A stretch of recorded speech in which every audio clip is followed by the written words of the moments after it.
Thank you very, very much for being here on behalf of Mind Blowing Magazine. I am honored to be able to interview you and have y'all be part of our next cover. And so we're just going to have a conversation like we've already been doing. And you can go in as deep as you want or as light and fluffy as you want. We just want to know who you, Fantasia, who you, Kendall, who the Taylors are. So we're going to Indeed. start.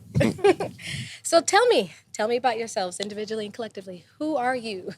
Well, I'm gonna start first. Go 'cause I ahead. think Who everybody is we? knows. I think everybody knows who I am, or I should say, they know the old Fantasia. Yeah, okay. I'm introducing the new Fantasia. Tell us. Somebody may say, "Well, what do you mean by that?" I'm married now Mm-hmm. with a child. Okay. A lot of things have changed in my world. There's a lot of transitions that are happening, especially during COVID. And my husband and I have linked up, and we do this thing every Tuesday called Taylor Talk, which is becoming really big. And so I think a lot of people, they know of the Fantasia that won American Idol season, what was that, 3? Gosh, I hate to even say this, but it's been 17 years ago, but I'm still young. Yes. I'm real young. And they know me, but they're starting to know me now walking beside this strong Black man. So everybody knows Tasia. I'm going to let Kendall introduce himself. We ain't got that kind of time. Come on. But I mean, at the end of the day, I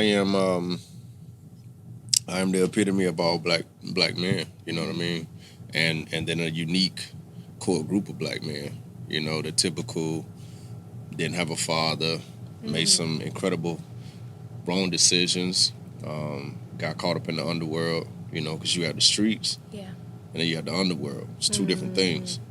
But without getting too in depth in that, just, you know, God's saving grace brought me back out of that and allowed me to overcome a lot of those obstacles, still retain the lessons and disciplines that I did adopt in the streets to be able to find success above ground, you know, whether it was in corporate, entertainment, whatever the case may be, with the sole purpose of trying to draw in as many men as possible who just do not have an example that they can relate to. Yeah. They don't relate to certain powerful preachers and powerful speakers. They relate to something that they know. They relate to saying, okay, if he can do it. Right. And that's really my whole position and posture as it relates to Taylor Talks, is to bring a male perspective that's tangible and is relatable to real life situations that we're going through as far as a mass generation in our culture. Which I think is what kind of like made us as a couple really special, because our story is a lot alike. Okay. Different. Yeah. So I've never been to jail. I've been a good girl. Some people just didn't get caught. we got caught. No, I was at church singing on the church, choir okay. while you was already in bed. But no, real talk, I think that's what brought us together. When we first met, the conversation, hearing his story, it wasn't something that I ran away from. I was attracted to it because I realized that we both are relatable to a lot of people who say, I've been through that. So you mean if I've been through that, I can still do this? Okay, so you mean like if I got in a little bit of trouble, I don't have to just stay down, I can get back up? Yeah. And so I feel like when people see us, which is why with a marriage so powerful and so strong, it's everyday tested. Everyday tested. Every day. Yep. I know sometimes when I get so upset with him and I can't stand him, he can't stand me, I'm like, this is a God thing. He put us together because we are out here helping other people. We're doing something different. We're showing them something they've never seen. Because of that, we're everyday testing. Yeah. But I knew that he was the one for me and I was the one for him. Because so much alike. That's beautiful. Yeah. When you say everyday tested, Woo! is there a specific incident that you can think that you had to work together through? Everything. Everything. Eureka said something dope the other day. He said all of y'all's conflict is content. When we get on, hats off. I don't plagiarize. He said all of y'all's conflict is content. So when we go into our Taylor Talks, the first thing we say, and we continue to reiterate that, is that we're not psychiatrists, we're not licensed, we're not therapists, and we only been married 7 years. But what we can share is our mistakes and how we're getting over that. And that's what I think people respond to and connect to, is that we're laying the ugliness out there on the table saying, I slept on the couch. She didn't want to speak to me. We contemplated separation, whatever the case may be, but how we overcame that. And that's what they're looking for. They're looking for real stuff. They don't want the fluff. Right. They don't want anything polished. They want rough edges, speaking to rough edges. So, as far as direct examples, we just went through one last week. Like, let's keep it G. Yeah. We just went through one last week where it was a complete misunderstanding. And we went days without speaking, It right? was so silly, y'all. It was so petty. But what happens is, we're all in this room right now. It's 1, 2, 3, 4, 5, whatever, 8, 9 people, right? Yeah. And if we walk out of this room and somebody say, what did you see? Right? What did you notice in that room? You're going to notice the contents that was at the bar. From her angle, she's going to notice the cars that were going by. From their angle, they're going to notice us. And we may notice these pictures and frames on the wall. Now, again, we were all in the same room, asked the same question. What did you see? Now, am I right? Are you wrong? Are you right? Wow. Is she wrong? You're right. No, it's based on perspective. And so what we had to realize is we were both looking at the same thing. We were looking at the same room from 2 different lenses. Wow. And so I said, look, share with me your perspective. Tomatoes. And I'm like, yo, I didn't look at it like that. I didn't see it. But from the way you saw it, I could see where you're coming from. Now, may I? She said, yeah. I shared my perspective. She was like, yo, I didn't see it that way. All the way down to a text message. So when I got this text, I thought this. And when she received the text, she thought that. Yeah. It's all about perspective, but what we do is we get hung up on right or wrong when, unless you break a code, a vow, something ethical, there is no right or wrong. It's a misalignment of perspectives. And when I shared mine, she shared hers, then we began to be able to see things in one vision, and then we realized how petty the whole situation was from the jump. You know what I mean? But it's so crazy though, because it was even deeper than that while we were on the telephone. Like, you didn't start seeing God work, and you'd be like, God, you're funny. Yeah. Like, Yeah. you're like, hold up, God. I didn't even see that in my husband. Or I didn't even notice that about him. Or maybe that's something he dealt with in the past, and by me saying this or moving a certain way, it's bringing up certain things. So it's almost like we're tested because he's trying to show us what we're trying to show them. Right. Ooh. That's facts. You know?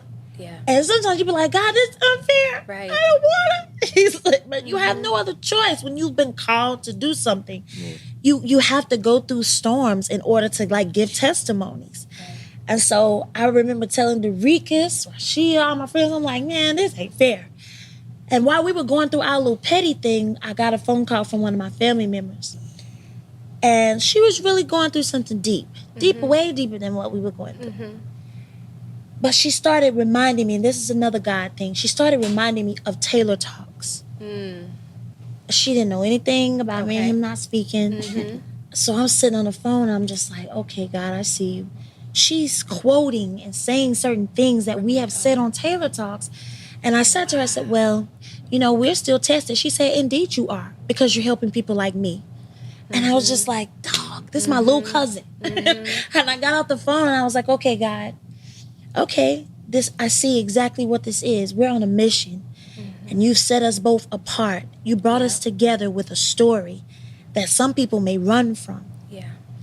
But because we've been through some of the same things, and because we both have a calling on our life, and we're trying to be something that's never been done before, of course, we will be tested. So good. You've mentioned that you were thinking about, you said something that you've seen in Ken. So what are Kendall's strengths and what are Fantasia's strengths? Can you speak to each other's strengths? Oh, he has a lot of them. We got this. I don't know if it's gonna be a chapter in our book. We got this one thing called 2 Alphas, 1 Name. Oh. We're 2 alphas. She was a boss before we met. I was a boss before we met. That was one of the things that attracted us to each other, is we had the same challenges, the same losses. Like, I'll give you an example. A wise man told me once, he said, if you're sharing your business information with somebody out your tax bracket, you're just venting. I didn't understand it at first. He said, but if you're sharing all your business information for somebody outside of your tax bracket, Kendall, you're just venting. That means you really have nothing. You're only leaving yourself for exposure. You have nothing to gain, because that person can't relate to 6-figure taxes. They can't relate to 6-figure payroll, things of that nature. So when me and my wife met, you got somebody with a millionaire anointing, somebody with a millionaire anointing talking about our losses. And I'm like, yo, girl, so check this out. And she like, boy, let me tell you. So we understood each other from that plane, and all the associated things that come with that paradigm from family, helping people, the feeling of being obligated, indebted, so on and so forth. So I'm a Debo this one. Go ahead. It was my wife's strengths that really attracted me to her. Like, it's something about watching her element when she's on that stage, when she's commanding a room, that I find incredibly attractive, because I understand how hard it is for Black women. I understand how hard it is for women in general. But the more I've been married to my queen, I understand this industry. And so it's way beyond the makeup and the high notes. I see what she has to endure in order to go from point A to point B to point C. And to me, that's just attractive to me, you know what I mean? As well as what she has to endure and shoulder off the stage. And that's what makes me want to cover her, is looking at her strengths, but also saying, you shouldn't have to carry this and you shouldn't have to carry that. Wow. So if you can offload those to me based on my ability to lead and my character, where can you take the things that you are responsible for and like, yo, now you can soar, you know? And that's the place that we entered in right now. So as far as my wife's strength, it's just her ability to persevere and even endure pain and trauma with a smile. That's a hard thing to do. Because like for me, nobody followed me with a camera when I was 19 years old. If somebody would have followed me with a camera at 19, social media would have told her to run for the hills. So I was able to process through my traumas in private. She processed through her traumas in the media, on TV, on CNN, in the articles, and she did it with a beautiful smile. That's strength, man. That's crazy. No, don't make me cry because I just got my makeup I'm done. gonna deviate from a question right now and just say thank you. Oh, you sniffled. I was like, No, because you're gonna make no. me. I just got my Don't makeup do that. done. Please. Don't do that. I ain't got no tissue. There are not many like you. And as a woman who has a man who Now, if loves you on cry, her, I'm gonna cry. thank Crystal. you for seeing her and for knowing her and for choosing to celebrate your queen and recognizing her strengths and speaking to those, because it's not often that people can recognize our strengths and want to elevate them and celebrate them. So thank you. And That's stick because around. dudes, and I think we're going to get into that. That's because dudes, like, we walk around in too much insecurity. And we too busy trying to pull a woman down because we haven't done the due diligence to stand upright. You know what I'm saying? Yeah. And I refuse Thank to do that. That's not manhood. Thank you. Appreciate Yeah. No, I caught it, girl. I caught it. I was trying not to, but he was over here. Look. And then just to see you over there, Tasia, glowing. Yeah, because I was gonna bounce off of him and tell you that was the strength that attracted me to him, because I felt like somebody could come in and protect me. I felt like somebody actually understood. It was the first conversation we had in DC. We were sitting on the floor. Okay, so we met. Y'all, we got married in 3 weeks. Okay, we're gonna get back to that. Okay, They so say what you do for 21 days becomes a habit. So I was like, yo, let's get it. so I had a birthday party Uh-huh. in DC, and he came. And I forgot that there was a bunch of people at the birthday party because I just wanted to hang with him. So like everybody was downstairs and they were like having a ball, and me and Ken was sitting upstairs on the floor just talking. Just laughing, man. And it just felt like I had met him before. I'm like, what is it? Like, you're so cool. And the more I shared with him, the more he did not run, and he began to give me like solutions to the problem right there. I was like, man, Heart to heart, mind to mind. yeah. I was like, you dope. Then I was like, and he's smart. It was like, he's super smart, which sometimes makes me mad. Because I be like, so smart. You use a smaller word. Your words are too big, too deep. But he's so smart, and he came in and fixed like all my business stuff. To the point where my lawyer even called me and was like, your man speaks lawyer. He knows how to read lawyer stuff. So I was like, okay, God, thank you. Thank you. Because I don't know anything about any of that. And I allowed the industry to swallow me. They knew I was a girl from High Point, North Carolina. Like he said, I was always going through stuff with a smile on my face. And I think people took my kindness for weakness. And it was just like, we can get her. We can eat off her. And when he came in, I was like, he's strong. He's wise. He's going to cover me. And that's what we've been doing ever since. They know now, though. Yeah, they know now. Nah, Don't they know. know. Now Oh, that you mentioned Taylor Talks and a book, so is this all in one, or is these two different entities? What are we doing? so we do a Taylor Talks on Tuesdays, Okay. and now we're working on a book that we're putting out for Together? yes, together. Yeah, yeah, we go. Wow. Can you talk about the content? That's okay. I mean, Okay. we still Oh, no. we still shaping it out because it's a different dynamic. What they're trying to do is catch the vibe of the Taylor Talks Okay. in narrative form. So boom, this all jump started from my wife going on the Breakfast Club and using a word that was Okay. called submission. Oh. And so my wife went up there and she represented the Taylor name and our marriage and the kingdom of God very eloquently, right? But you got to realize when you're in this world and not of this world, it's not going to always be received. Just because you're standing for the kingdom doesn't on. mean the world's going to receive you. Right. So she goes on the Breakfast Club, her posture is straight, 90 degrees, very attractive to those who understand. But again, we're talking about the masses. Right. And so there was a lot of conflict and friction. And I'm going to Because bring it that home. word. There's a lot of conflict and friction, which is understandable. Because as I say, if a little girl watched her mom be abused and she asked her mom why, and she says, baby, you got to submit, that's going to leave a trigger. Yeah. If a little girl sees her dad stepping out on her mom and why you taking this, and she says submit. So it depends on how that word is brought to you. It's going to define what it means to you. So long story short, my wife goes up there, used the word submission, and then pow, pow, pow, pow, pow, pow, pow, pow, pow. Now, she's talking about her posture towards me. There was no way I was going to just sit there and just watch this happen because she really took shots for me. Right. So I said, okay, it's just a misunderstanding. Again, everybody's in the same room, Right. and you're It's walking over alignment with of different perspectives. I said, but what's missing is the male demonstration. You need to understand, okay, she's telling you what it looks like for her, but do you see the force behind it? Right. And so I went out, and I think it's my first time doing a live because I ain't really with all this stuff. You know what I mean? Like my wife told me to get an Instagram. I ain't really with the smoke, but I get it. So I was like, yo, roll camera. And I had to explain what it's supposed to look like from a male's perspective, submitting to the Most High, and then doing something and walking in a manner that's attractive to a woman for her to be willing to bestow that gift upon a man. That it's not something that is automatic because you say I do. It's not automatic because you're a man. It's because you're demonstrating in such an authentic and consistent manner that you have no reason not to get in the groove and let's go ahead and ride this thing out. So when we did that, boom. Right. That's when all the negativity turned positive. We were getting hit by all these stations and all the whoop the whoop. And we was like, okay. And so that's when the Taylor's Talk started to kind of get this jump start, this boost. Right. And it was about a platform where a young black couple both got it out the mud.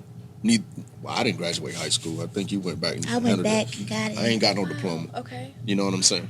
Oh, nah.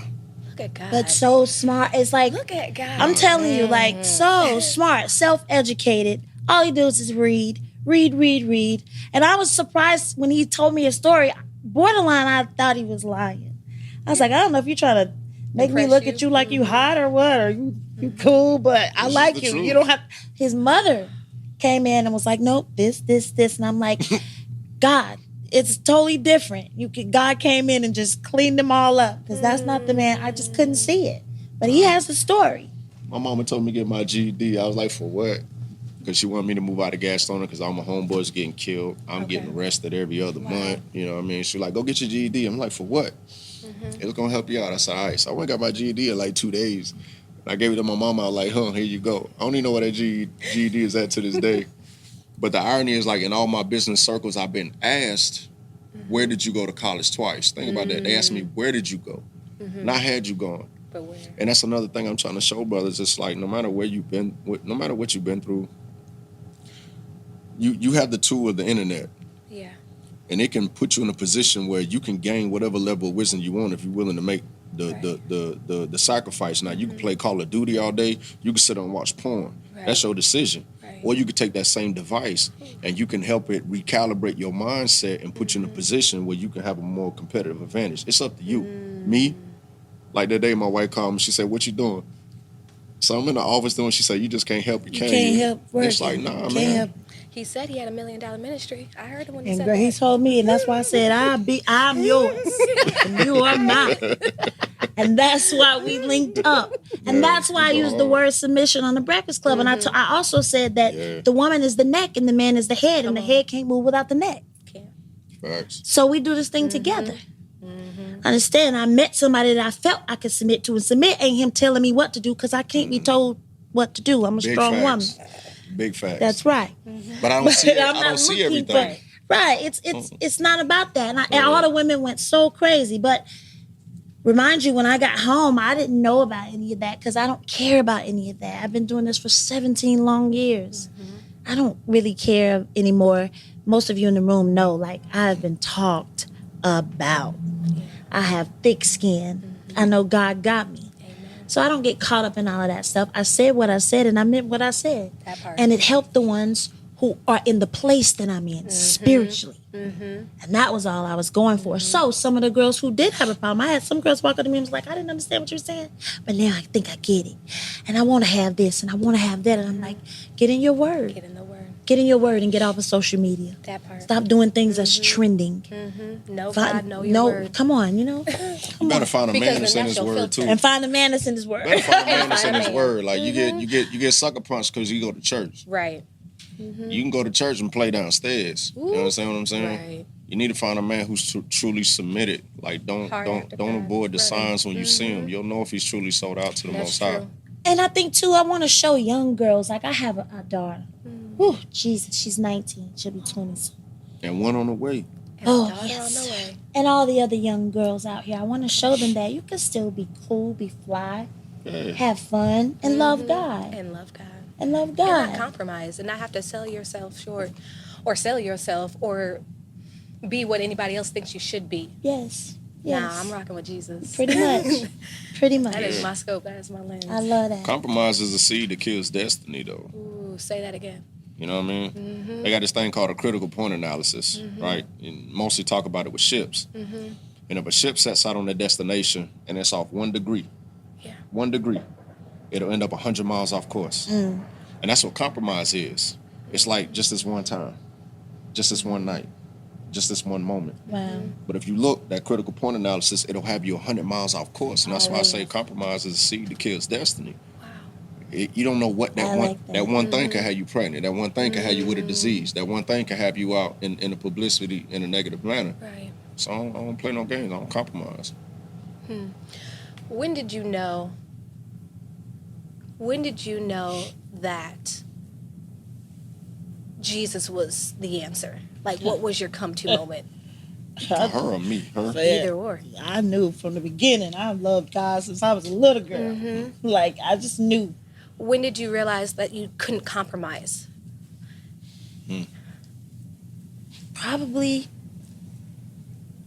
Because I feel like so often in life, we know we'll take turns and things Yeah. and think we're too far and it's too late. You know, all the mistakes that I made, right? It was always something that kept, like, that would reel me in before I got too far. Like, even when I was hanging around with people, I always knew I had a calling on my life. So I would try to run. Yeah. And I would try to hang out Yeah. with people I knew were nothing like me, right? So I'm out with them, everybody's smoking, they drinking, I would get so far, and then it was like something would pull me back. And I was like, oh, I can't, now that I can't do.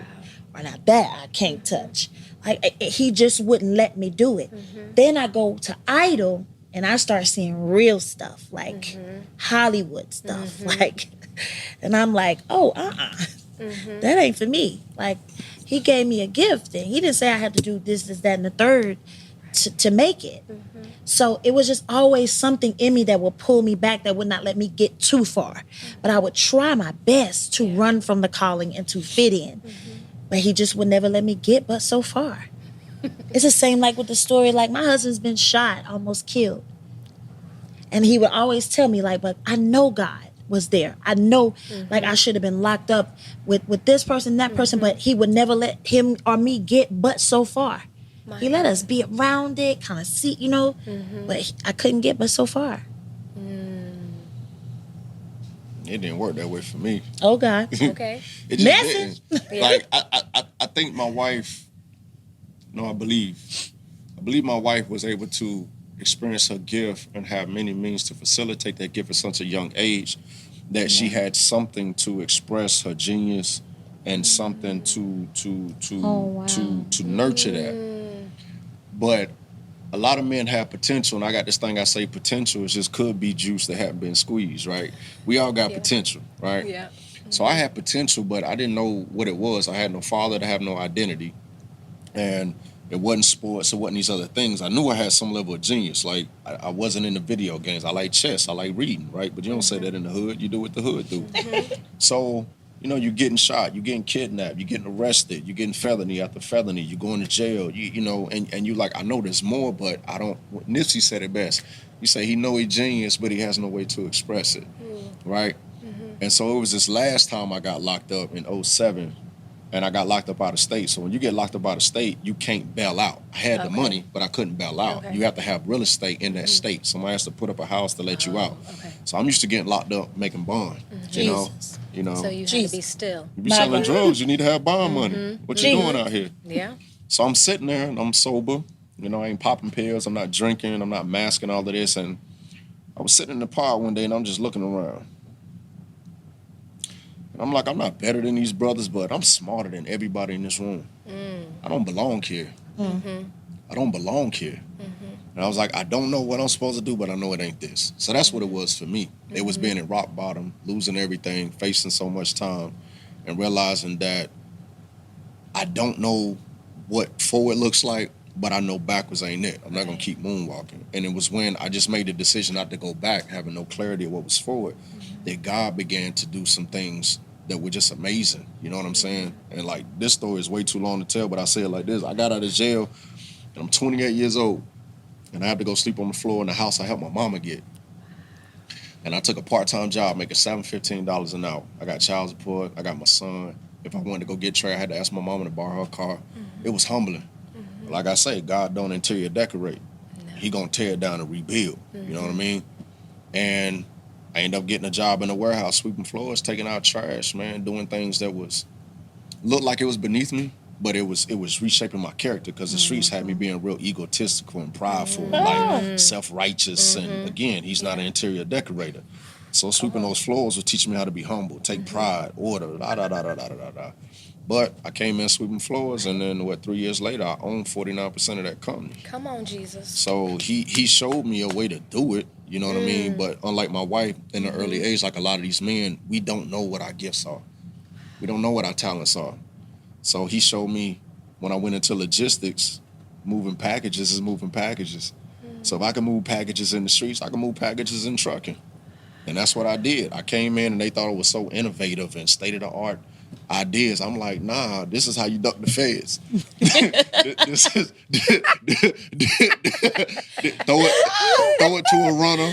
Make sure he got on lookout. Piggyback this. When he gets to this state, he gonna drop it off. They gonna back up the trucks. And they thought it was Fortune 500 companies. Thought this was innovative stuff. And I'm like, yo, this is what we do in the streets every day.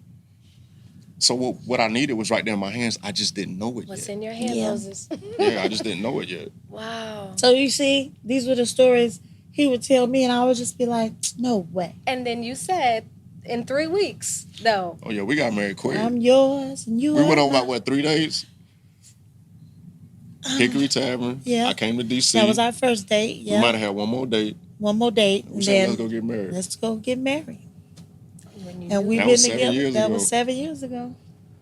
Look at God. I know. Yeah. Crazy. Everybody be like, what? We went to Bennettsville, South Carolina. We didn't want nobody to know. Mm-hmm. If you Google us, the date is wrong. The world Yeah. didn't know. They be like, happy 6 years. We be like, y'all Y'all are better late. carry the one. Yeah. Yeah. And it was just, I don't know. Let me just say this. I was doing after midnight in New York. And I did that for 7 months. And the whole time I did that, I fasted.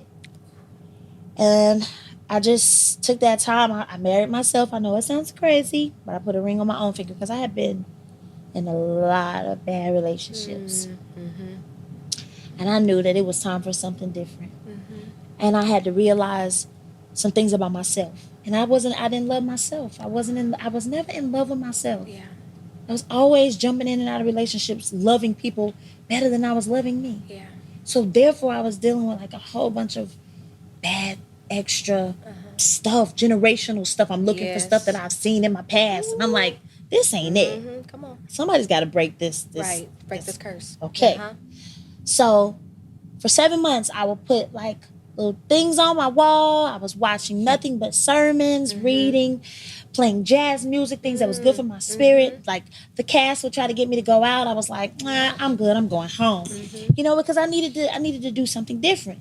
But I was telling God what kind of man I needed. Because God knows what we want, but Right. we don't know what What we we need. right, what we need in our life. So when I met Ken, I was just like, nah, this is too good to be true. Like, he is everything except for the bald head. I didn't ask for the bald head, but he like gave it. it. Yeah. But you like it. I ain't asked for it either.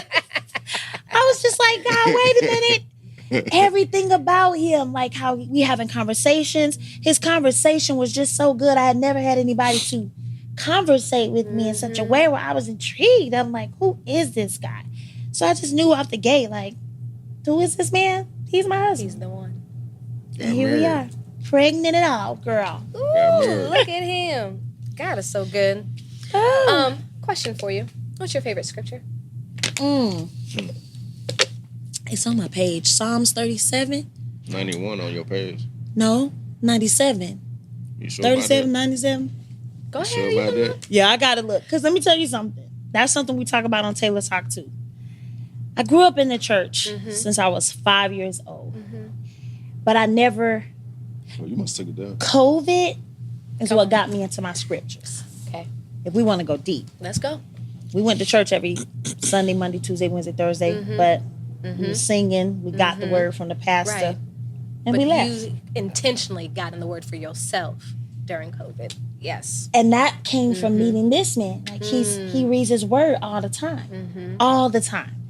And I told him, I said, you know, I don't want to be that type of Christian where I just going to church to get a word and I'm living off of that Sunday's word. I got to study myself. I've got to Yeah. feed myself. I've got to have some word in me to be able to fight off certain things. So Right. I'm just now, and I'm not ashamed to say that. I say it on Taylor Talk. I'm just now getting deep into my word and not just feeling like, let's hear a sermon. Okay, I'm Right. good. I have to dig deeper for myself. I love that. No, that's honest, that's real.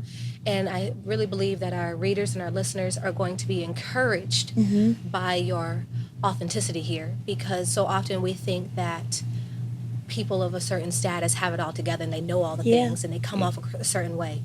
But to be able to meet someone else where they're at, they're going to be hearing this and sensing like, you know what, I didn't know my word either. And it's okay. Yeah. God meets me where I'm at. So this is a blessing, and I thank you for sharing that. Yeah, I tell 'Cause you just set sisters somebody too, free. women like girls that be like, I'm having trouble in my marriage. I'm like, do you read your word? Get into your word. We were watching Jake's yesterday. Yeah, we watched 2 yesterday. We watched 2 sermons yesterday, and he was speaking on Peter. Is it Peter?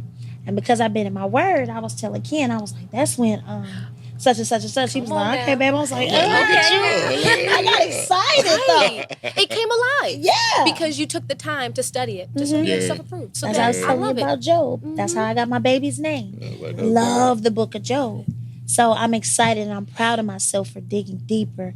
And I notice the more I read, the better my dreams are. The more I read, the better my relationship is with not only my husband, my friendships, businesses, because I'm being checked and I'm constantly reminded. And if I see something coming, I can speak the word over it. And I don't have to call a pastor or somebody else to do that for me. I can do it for Right. myself. And when you speak the word, it doesn't return void. Come on, It man. prospers in the thing at which it was Come sent. on, So man. That's Y'all right. keep trying to have church in here. It's gonna happen. Look at her in the back, like. oh, so good. You talked about blending your households. Do you have any advice for families? And how that's been for y'all to blend your households together and Gotta keep praying. okay. We still blending. We're still, Still blending. blending. Yeah, Still blending. it's not easy, but I look at it like I talked about this in the book. For me, I look at it like music, like a choir. When you put a choir together and you put them on stage, you got your altos, your tenors, and your sopranos. And, you know, everybody doesn't come into rehearsal and it's like that. It takes practice. It takes practice. And sometimes you may hear somebody that's like a little off, and the choir director might be like, no. That's not the note. Got to get it together. So we're still practicing so that we can make sure that this song that we're putting together, this record that we're putting together, it all works out perfectly. That takes time Yeah. and with prayer, you know what I mean? But I would say so far we're really good. We just have kids who are needy. And As all of them are. they are. And I don't care how grown they get, they still are our babies. So me and him just have to figure out how to give each child, as you said, you're learning each child what they need in this time. Right. Mine is 19, Okay. but she'd still be a baby. Your baby. We have a 9-year-old. You know, he's probably the wisest, most Scrap. our Sagittarius. He just don't care. he likes to be alone, right, Dorica? And then we have Trey. It's our oldest, 24, who just got married, and we have 2 grandbabies. Yeah. Ooh. Beautiful. You know, so it's just we're still blending. We're still getting that sound right. Some things are, to be expected. Yeah.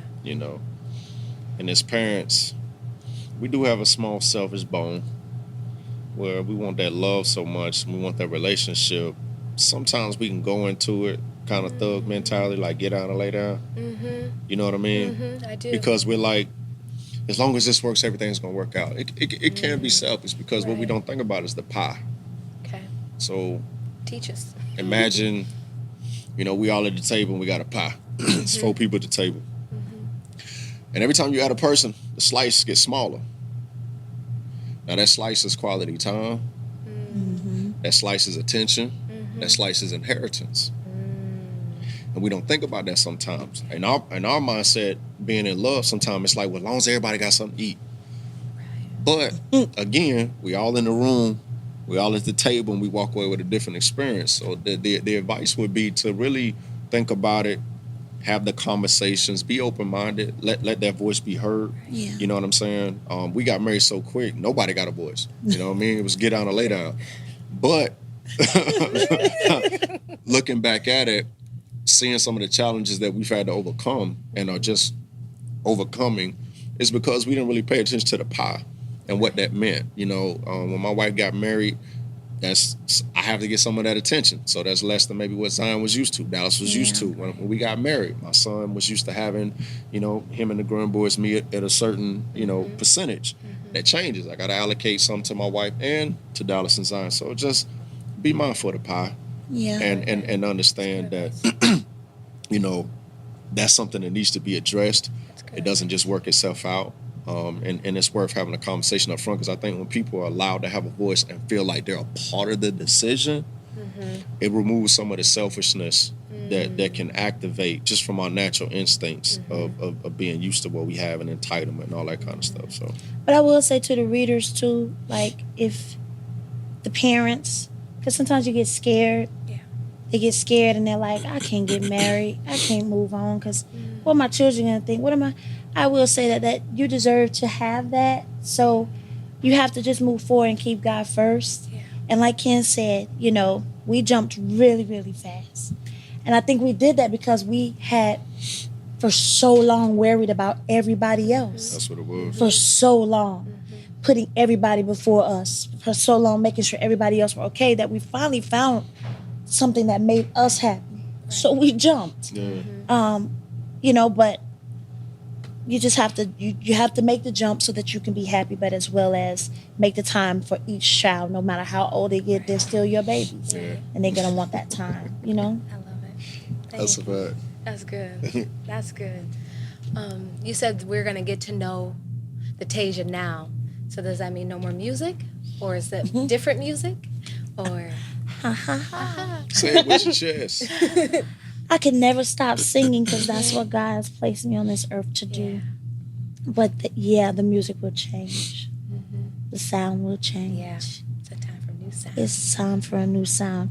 It's time for me to, I think that everything that has happened in my life has been necessary and so intentional. That's why I always be like, God, you're funny. Because he opened up the door and allowed me to win Idol and allowed me to take so many people with me who still will say, I don't care if you sing the ABCs, I'm going.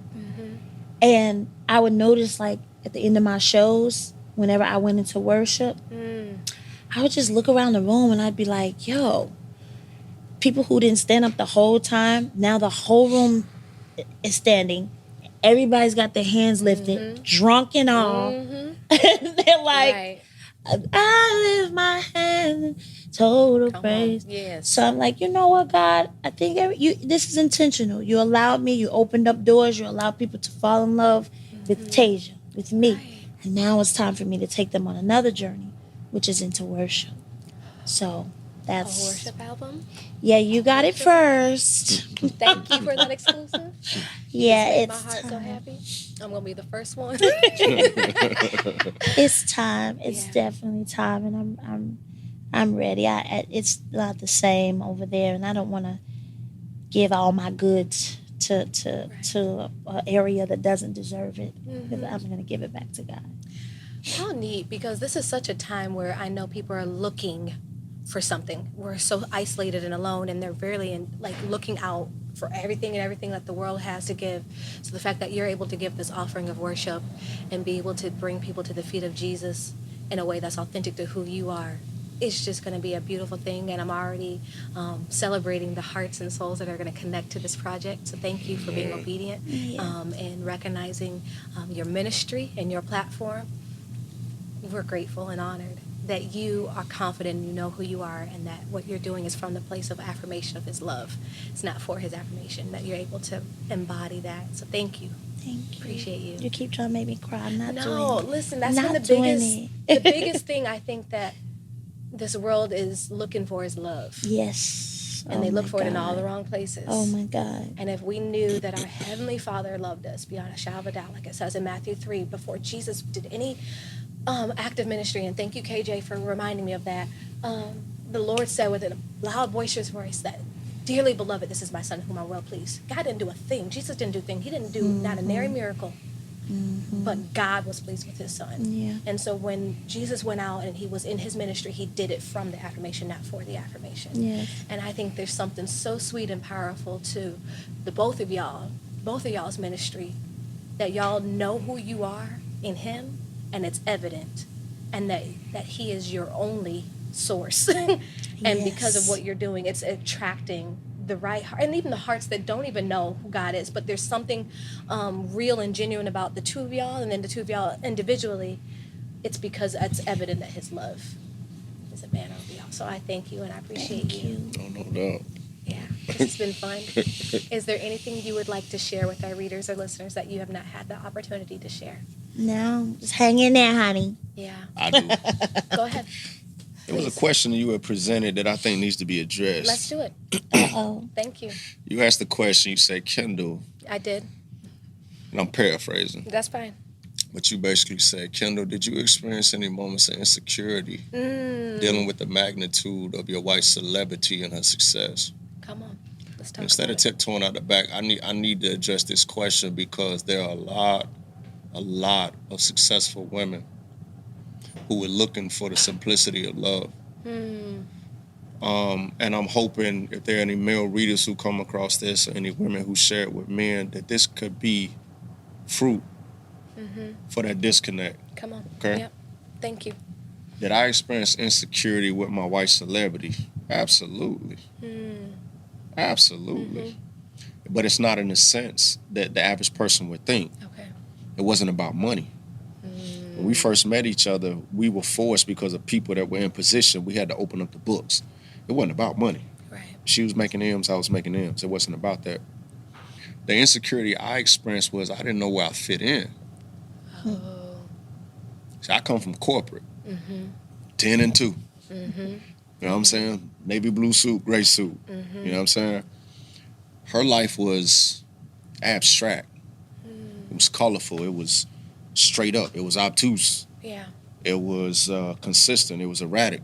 It was organized. It was spontaneous. I didn't understand where I fit in. I'm a natural born leader. How do I lead something that I can't even figure out how to get my hands on the wheel Ooh. to add value? What we can't do as men is to try to water something down, dumb it down so that it could fit within our sense of normalcy and where we have found success. If you're going to adopt a position, because you got to remember, you signed up for this. She didn't force me to be a husband. I chose, I agreed. Right. So if I agree, then that means I have to pour out half of my cup. Okay? Come on. These are the principles. These are the universal laws. These things are eternal. I can continue to build on those. But worked over here, worked in this relationship, those things have to pour out, and I got to figure out how to make room for this particular paradigm that I have with my wife. And what I had to do was learn what she needed, learn what was working, not working. And here's where I found my place. I was able to find my place in the problems, not creating them. Okay. Because a lot of men will create a problem so you can look like the hero. Wow. Okay? That's a fake solutionist, right? That's a con artist. But when you can look at the things in my wife's life that were weighing her down, that were oppressing her, that were robbing her, that were watering her down, being able to jump into those things with the skill set that I have and to be able to, calibrate that, reform it, restructure it, rebuild it, get rid of it, whatever the case may be, allow me to slowly but surely be able to find my place in her life, not just being a husband, but where I can add value. A lot of men get with powerful women and they can't figure out how they add value because your eyes are so focused on what she's done great. You're not looking for the things that you can do to help her become better. And your insecurities begin to take root and you begin to start to create problems, tear down those things that you could be adding value. So when you presented that question, I was like, yeah, I want to deal with it because I dealt with it. I don't want to run from it. Again, it wasn't about bread. It was about how does somebody from Gastonia who known nothing more than selling drugs and logistics find his position in entertainment. I didn't have to find my position in entertainment. I had to find my position in filling up those empty places in my wife, helping bridge those gaps where she was trying to cross over. I'm never going to be an entertainer. I'm not, I ain't with a lot of this. If I can be honest with you, I'm not with a lot of this. I don't have a lot of pictures from my past. That's not the way we came up. We ain't stunt and show everything that we did because we was really doing it. What I am about is if it's going to add value to my wife, make her better, then it's going to give me a better woman. And then I'll get everything I need for my particular demonstration. So men who find a powerful woman, whether she's a CEO, she's a strong entrepreneur, find how you can add value to it. Find ways that you can have some kind of common ground. Don't try to tear her down because she making more money than you because you walk in the room, they want to see her. I prefer the shadows. My wife would tell you, when we first met, taking pictures, what we gonna do upstairs, it's not my thing. It's like, baby, you gotta help me, baby. You gotta help me. It ain't my thing. I don't want that kind of attention. But if there's anything that's gonna bring value to us, to her, I'm with the smoke. And to every powerful woman, because it's a lot of powerful women in this room. To bounce off what he said, you still have to make yourself. I'm a wife first. Yeah. Before I'm an entertainer. When I come off stage, once the show is over, what I do? What I ask you? Crazy. What do I ask you? She go do a sold out crowd, and I be hype. I be like, yo. And she be like, babe, what you want to eat? You okay? I'm like, forget I'm me. still a wife. Yo. At the end of the day, because I don't want to walk around and I don't want to be, walk around like I'm a boss chick. I'm every day. Let's have it this way. I want white flowers. I want, and you ready to be made. Yes, I'm gonna cook. I'm gonna clean. I'm gonna take care of my children. Like because it's a thing that if you can get caught up in it. Yeah. Whether it's me or him, right. You can get caught up in it and you allow that to start taking over and it takes over your marriage, your friendships, your business. You just become a jerk. You just become a person with power. And now you're just walking around and you're throwing around your power. So I always check myself and I allow God to check me. When the show is done, Fantasia, we're finished. I've done my meet and greet. Now I'm going to see what my honey needs to eat. And now we're Tasia. And that keeps me balanced because you see a lot of dudes easier. get with a celebrity chick and they say, no, they trying to be celebrities. What's going on in that home? But because she turns it off, if she's not stunting, if she ain't walking around the house being a diva and everything in the house got to be pink roses and fuzzy slipper, I have no room to flex. Wow. Now I like nice roses. I like nice Yeah, she like, you know what I mean? But because she's so humble, there's no room for my ego to flex. And sometimes when I see these Hollywood husbands, I ain't calling no names, I do see a real over-exaggerated flex on the other side that allows room for him to come in and try to find a place in something that God ain't ordained for him to do. But then you have to also say, is the woman allowing him? Like, if there's no, we have God, which we're afraid. We roll a certain kind of way because we fear God. Right. So I always tell some couples that if they come to me and she may say or he may say, like, look, man, this ain't working. I say, like, oh boy said, try Jesus. Have you tried him? Right. Have you tried that out? Because God will always keep you right in check. Well, when you trying to stunt, he like, who is that? That is not of God. That's Right. you are my child. What are you doing? You can't do your husband like that. Just like you wouldn't go out here and do your fans or anybody else who follows you like that. He comes first. It's God, then there's my husband. That's a mission. Okay then. So that's it what back helps full out, circle. man. Yeah, Uh-huh. yeah. Thank you. 'Cause every Appreciate powerful that. woman needs love in its most simplistic form. Yeah. You know what I mean? That's what gives the power, the strength is just the simplicity of pure love. And the same thing with powerful dudes. So we just want them to have what we're trying to have and maintain. It's not that complicated. It's really not. It's not. It's really not. And then in turn, she adds value to you by honoring you and seeing you and putting that to the stage and putting it off to the side and being wife. See, this ain't my story. Like, I get where I'm at. Like, everybody's Wow. always quick to say, Kendall, you done so much in her life. And you, like, that's because y'all don't know my life. You don't know my story to be able to see what she's done for my life. This woman taught me how to love. Like, what I thought was love Come was on, baby. love. Say it again. It was not love, man. It was lust candy coated with the love Ooh. label. Oh, so we getting deep. I like this. Come on. You feel me? But I'm saying because they watched her life, so they what they're doing is they put a bookmark from what they know from Idol to the time I came in the picture, and they're looking at photos and a couple little interviews and saying, "Oh wow, he's done whoop the whoop the whoop." But again, y'all don't know what I've been through. You don't know what I've done. You don't know the scars that I've only shown her. You don't know the things that her heart has had to help me process. You don't know the level of her forgiveness that I stand on. So whatever you see and feel that she's done in my life, just know it mirrors what she's done in my life. We'll call it square business. But that's facts. I'm gonna feed you tonight. Good, because I'm hungry. I'm hungry. Well, thank you both very, very, Yeah, very man. much. Thank Such an you. honor and privilege. Thank you. And God bless you. Bless you. Feel like we had a Taylor talk. No, it was a Taylor Feel like we talk. had a Taylor talk. Hey.